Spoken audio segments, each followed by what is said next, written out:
উপরে 200-300 মিটার আপনাকে কিন্তু কোনো গাড়ি নামবে না, এখানে আপনাকে হেঁটে নামতে হবে। এই 200-300 মিটার থেকে নেমে আসার পরেই জাস্ট এই উপরে যে দেখা যাচ্ছে এখান থেকেই রাস্তাটা নেমে এসছে। তারপরেই এই থাকার জায়গাগুলো এবং অসাধারণ ভিউ।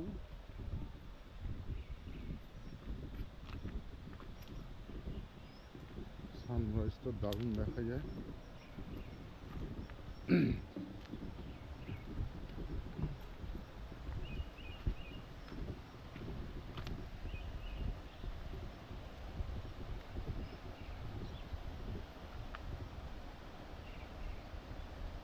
ভিউ হোমস্টে, এটা নতুন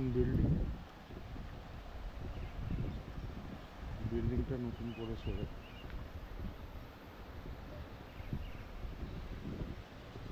এখানে একটা হোটেল আছে একদম নদীর পাড়ে, দুটি প্রপার্টি, নিচে নদী।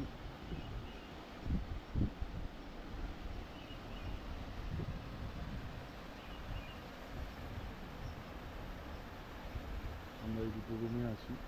তারপর এই সামনেরটা হচ্ছে ডাইনিং প্লেস, এই উপরে এই রুমটা, এরপরের পাশের রুমটাই আছে। নিচে এই রুমগুলোতেও থাকার জায়গা আছে।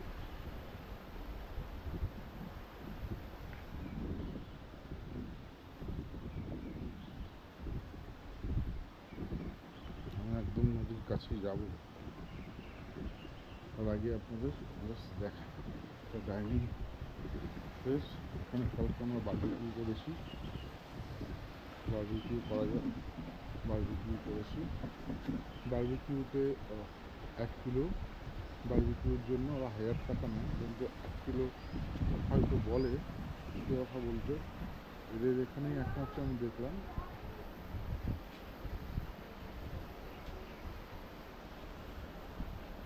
আগে এই নিচের রুমগুলো ছিল থাকার।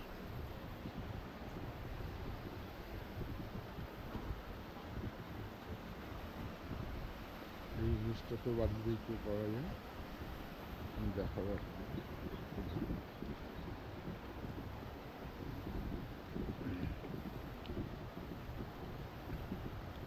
এখন তুলনামূলকভাবে একটু জল কম আছে। আমি এপ্রিল মাসে এসেছি, আজকে 24 তারিখ।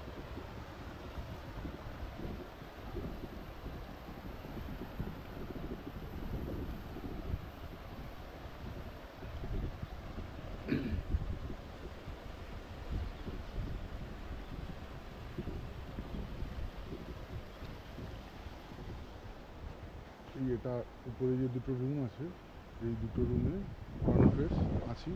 এখানে দুটো রুম আছে, আর ঠিক ওই পাশেরটাতেও দুটো রুম আছে, মানে 6টা রুম।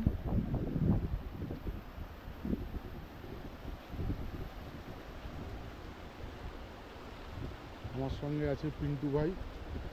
পিন্টু ভাই এখন ফটো তোলা নিয়ে ব্যস্ত। এই কাঠের ব্রিজটা,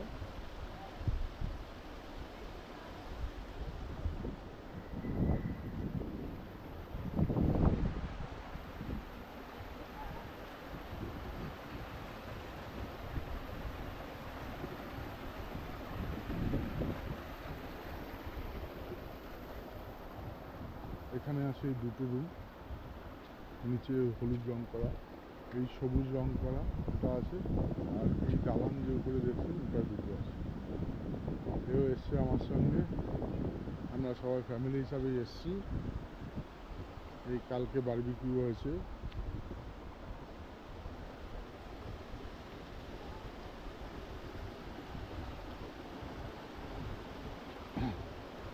এখানে স্নান করা যায় এবং চারিদিকে আপনাকে ভিউটা আমি দেখাতে পারি।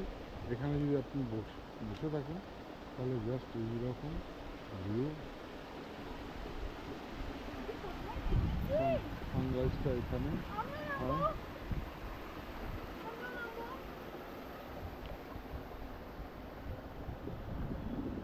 এটা এখানে যে বারবিকিউ করার জায়গা, উপরেও বারবিকিউ করা যায়, অসাধারণ। আপনি বোল্ডারের মধ্যে বসতে পারেন এবং সত্যি কথা বলতে নদী থেকে জল পড়ে পড়ে এই জায়গাটা একটা সুইমিং পুলের মতো হয়ে গেছে। আপনি এখানে স্নান করতে পারেন, বহু লোক আসে যারা স্নান টান করে।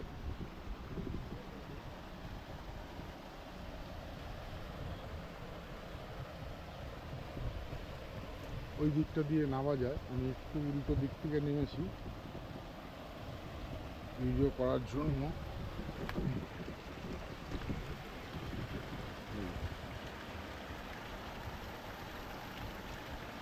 এই যে আমাদের এক দাদা ওখানে গুহায় ঢুকছে, ওখানে খেলা হতো ছোটবেলায়। তুমি কি ছোটবেলায় ফিরে যাচ্ছ? তুমি কি ছোটবেলায় ফিরে যাচ্ছ? ওখানে অসাধারণ। এবং আপনার এখানে মনে হয় একটা সুইমিং পুলের মতো হয়ে গেছে।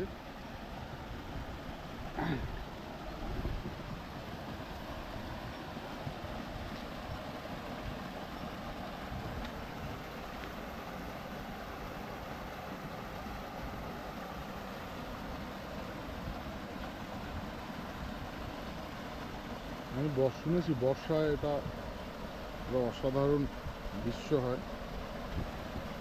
দেখুন এই জায়গাটা পুরো স্বচ্ছ কাচের মতো জল।